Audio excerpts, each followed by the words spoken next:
All right, so basically I wanted to come on and talk about this new idea I have. I was talking to Janan about it the other day, and basically she was like, you can't, start talking about that concept to people. You can't keep making words up and things like that. But I've kind of been obsessed with this idea of athleticism, right, for years. And what I've really found out over the years is, coordination is the thing that really improves, or is the hallmark signature of people that are more athletic or the best athletes, right? And as you keep getting closer and closer to the understanding of, what really makes great athletes, or just even, athletic people, better movers or more coordinated than other people, at the foundation, it's the ability to really use their whole body kind of as a unified, machine or mechanism to be able to create power efficiently during the movements that an athlete would, create or would, produce.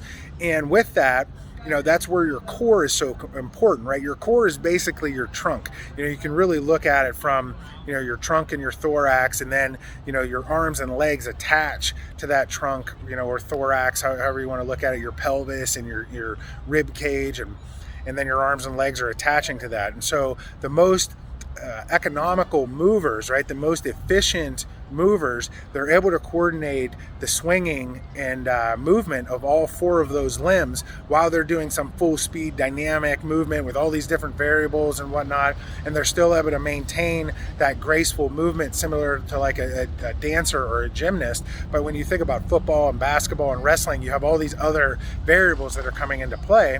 And the opposite side of it is, why it's important to me is because what we see whenever you have an injury is that you're basically avoiding moving one of those limbs or more than one of those limbs in synergy and in unison with the rest of the body, right? And so it's almost like the body says, this broken piece, we need to kind of separate ourselves from this so it can heal, or something along those lines. And then pain just causes you to kind of move away from that area, right? Especially when we think about limping.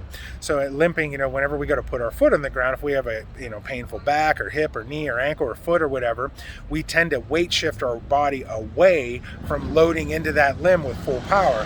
So the opposite is motorcycles going crazy out here, revving engines. They love doing that out here. And the opposite of that is loading up into that power position. Your head's over top of your foot, your center of gravity's over top of your foot, you're coiled up like Mike Tyson and ready to explode. Boom, pow, right? And I've been throwing around this new term the last couple of years called ambikinetic, right? And I think that that's a great word that describes, ultimately, what these athletes are able to do, right? Kind of like the word ambidextrous, right? Ambidextrous people are able to use their, both hands, right and left, or both feet, right and left, equally, right? And so this is what we typically see with higher level athletes. They're more comparable to an ambidextrous person, but at the same time they're not equal in using the right hand and the left side the same way.